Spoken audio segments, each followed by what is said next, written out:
I am 89 years old, and 11 years ago my daughter sat across from me at my own kitchen table and told me it was time to think about a nursing home. She was not wrong to worry. I had just had a stroke. I was 78 years old and living alone in a house with stairs and a bathtub I could no longer safely climb into, and a left hand that didn't work the way it used to. And my daughter Carol loved me and was frightened, and she said what frightened people say when they love you and don't know what else to do. But I want to tell you what I told her that afternoon, and I want to tell you what I did instead. And I want to tell you why, 11 years later, at 89, still in my own house, still in my own town, still sleeping in the bed I shared with my husband Frank for 49 years. I believe it was the right decision, not the easy decision, the right one. I have buried a husband and a son and a best friend and a business I built with my own 2 hands over 46 years. I have had a stroke.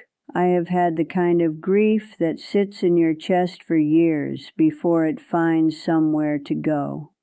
And I have learned in all of that something I wish someone had told me when I was the age you probably are right now. I learned that how you live in the hard parts is the whole thing, not the easy parts, the hard parts. That's where your actual life is. And I am going to tell you exactly how I found another way, because the way I found is available to most people, and most people don't know it exists. Let me tell you who I am before you decide whether to keep listening.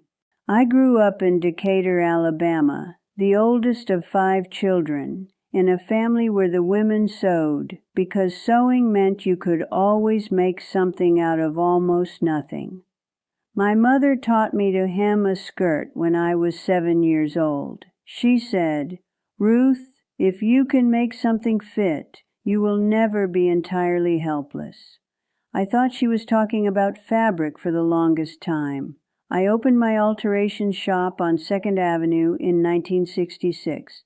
I was 26 years old, and Frank thought I was getting ahead of myself, and I told him I probably was, but I was going to do it anyway. And he laughed and helped me paint the front window on a Sunday in October, and we were married 3 months later. I ran that shop for 46 years. I hemmed wedding dresses and communion suits and the pants of 3 generations of the same families. I knew everyone in that town by their measurements, which tells you more about a person than most things. When Frank died in 2008, I kept the shop open another 4 years because the shop was a place where I was still entirely myself, where my hands still knew exactly what to do, where people still came to me for something I could provide. When I closed it in 2012, something shifted. And when the stroke came in the fall of 2018, I felt for the first time in my life like the fabric of things had given way in a spot I didn't know how to repair.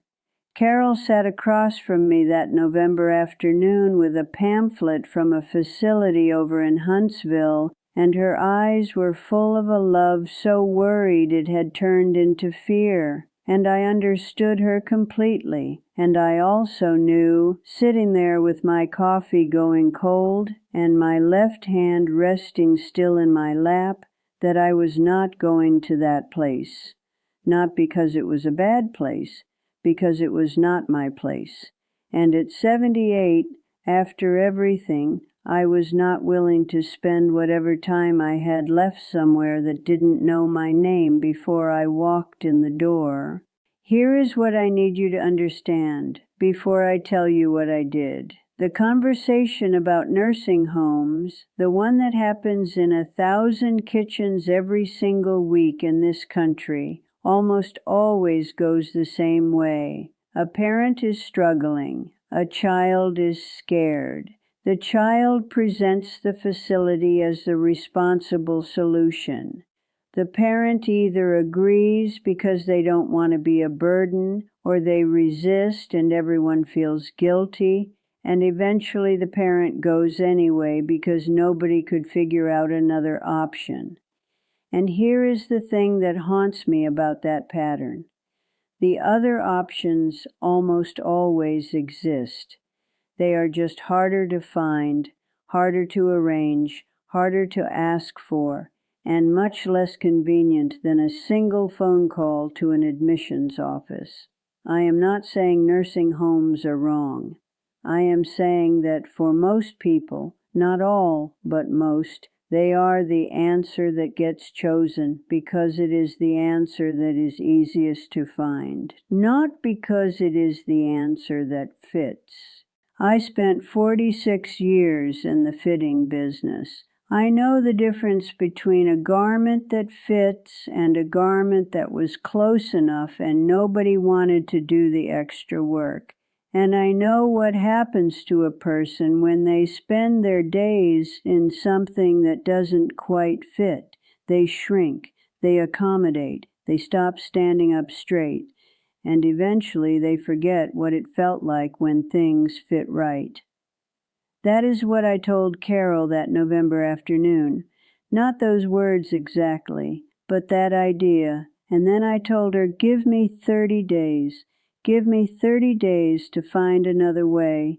And if I can't find one, I will have the conversation you're asking me to have. She gave me the 30 days. And here's what I did with them. The first thing I did was the hardest thing I've ever done in 89 years of living, and I want to be honest about that because I don't want you to think it was simple. I made a list of every specific thing I could no longer do safely or easily on my own. Not a vague list, a specific one. Getting in and out of the bathtub, managing the stairs at night, driving to my doctor appointments, carrying groceries from the car, reaching the high shelves, managing my medications reliably with a left hand that sometimes didn't cooperate. Writing that list felt like writing a confession of failure. Every item on it felt like proof that my daughter was right and I was wrong. I sat at my kitchen table for an hour before I could start, because there is something in a woman of my generation that experiences needing help as a kind of moral failing, and I had to argue myself out of that feeling before I could get the pen moving. But here is what I discovered when I finished the list. Every single item on it had a solution that was not a nursing home. Every one. The bathtub became a walk-in shower with a bench installed in 2 days by a contractor that my neighbor Eugene found for me. The stairs got a handrail on both sides and a medical alert button I wore around my neck so that if I fell, someone would know within minutes. The driving, I found a volunteer driver program through the county that took me to every appointment for 3 years before Carol started doing it herself because she felt guilty about not offering sooner. The groceries got delivered. The medications went into a weekly organizer that my granddaughter Brianna set up on a Sunday afternoon in about 45 minutes. The list that felt like defeat turned out to be a list of solvable problems, not perfectly solvable, not without adjustment and compromise and some days that were harder than others, but solvable. And solving them kept me in my house, in my town, in my bed, in my life. The second thing I did was have the conversation I had been avoiding with the people who loved me, not the conversation Carol wanted to have, a different one.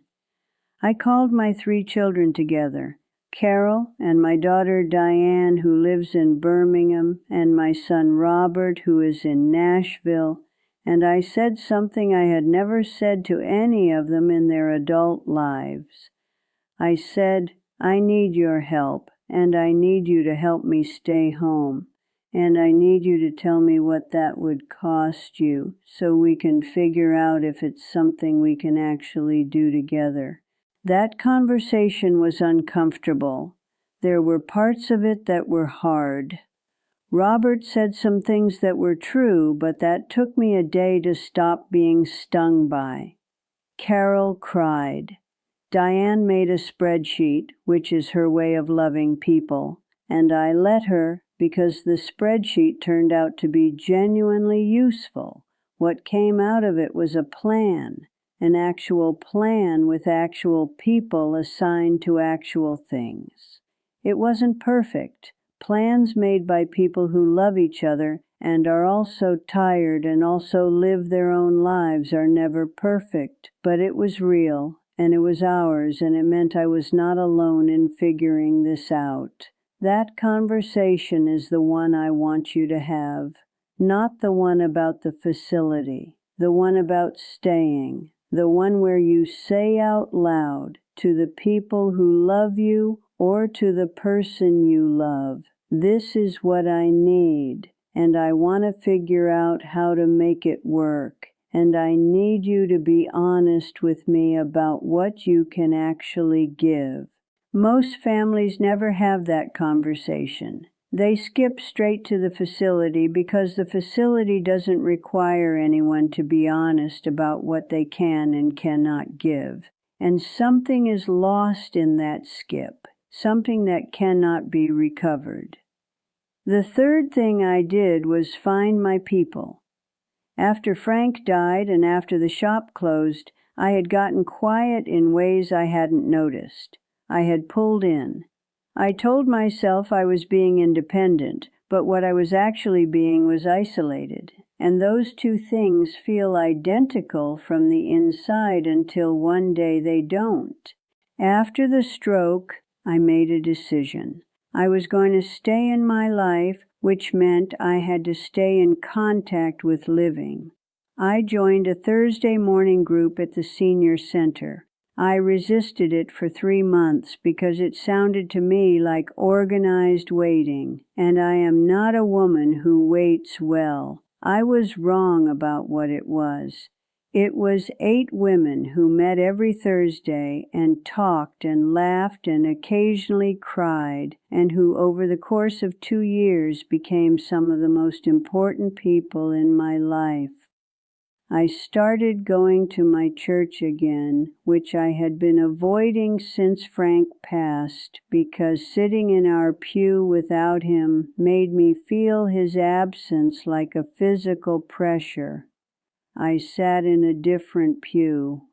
That helped.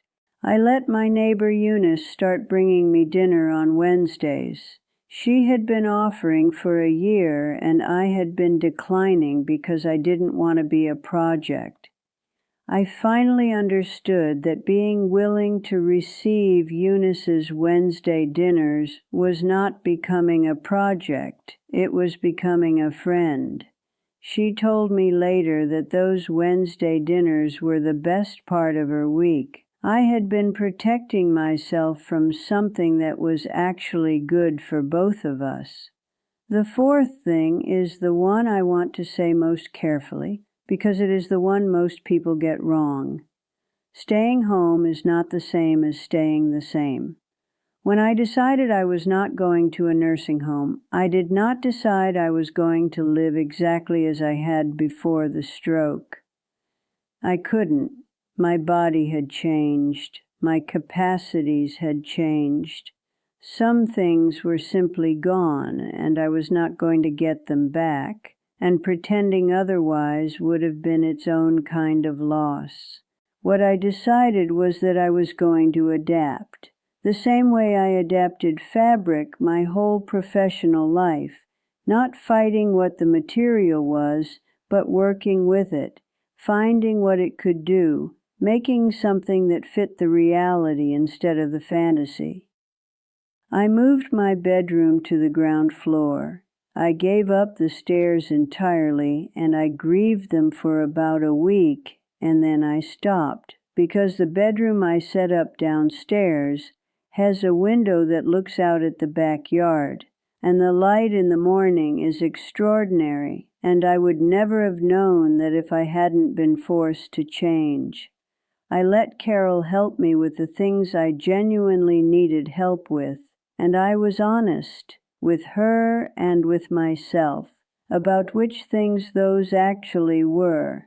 Not everything, not the things I could still do on my own with a little more time and a little more effort, but the real things. I let her help with the real things. And I kept doing the things I could still do. I still sew. My left hand is not what it was, but my right hand remembers everything it ever learned, and I sit at my machine on Tuesday and Thursday afternoons, and I make things not for customers anymore, for my grandchildren, for the church raffle, for the Thursday morning group, and when I'm at that machine, I'm entirely myself. Entirely. Not a diminished version, not an accommodated version, myself. That is what I was fighting for in Carol's kitchen that November afternoon. Not the house exactly, not even the independence exactly. Myself, the version of Ruth Calloway that knew who she was and where she belonged and what her hands were for. I want to stop and talk to you directly now. If you are the child watching this, the Carol in this situation, I want you to hear something that I could not say to my own daughter without it getting tangled up in love and fear and history. Your parent is not asking you to ignore reality. They are asking you to fight for them before you surrender them to a solution that is easier for you to manage. Those are different things, and you know the difference. Even if you haven't let yourself look at it directly yet, you are tired. I know you are. You are working, and you are raising your own family, and you are watching someone you love get older in ways that frighten you, and you are trying to do the right thing. That is real, and it is hard, and you deserve to say so out loud without feeling like a bad person for feeling it. But I am asking you to have the harder conversation before you have the easier one. Sit down with the person you love and ask them what they actually need to stay in their life. Not what you're afraid they need, what they actually need. And then listen, really listen to the answer. And if you are the parent watching this, if you are the one sitting across from your own Carol right now, or knowing that conversation is coming, I want to say this as plainly as I can. Your pride is not protecting you. It is isolating you. There is a version of staying in your life that requires you to ask for help, and the asking is not the end of your dignity. It is the price of staying, and staying is worth it. I promise you from 89 years of living that staying is worth it. Make the list. Have the conversation. Find your people. Adapt without disappearing. Those 4 things are harder than one phone call to an admissions office. They are also the difference between living in your life and watching it from somewhere else.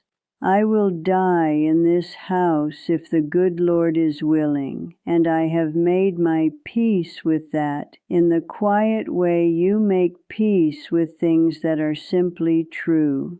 I am not afraid of the dying. What I was afraid of, sitting in my kitchen at 78 with Carol's pamphlet on the table between us, was dying somewhere that didn't know what my hands had made. somewhere that would never see the Tuesday afternoon light on my sewing machine, somewhere that knew my medical chart but not my name before it was a patient's name. I wanted to die known in the specific, ordinary, irreplaceable particulars of my own life. And I want that for you too, for you and for the people you love.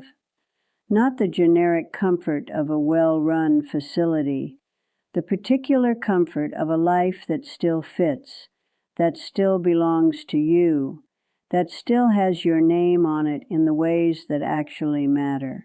You have time to fight for that.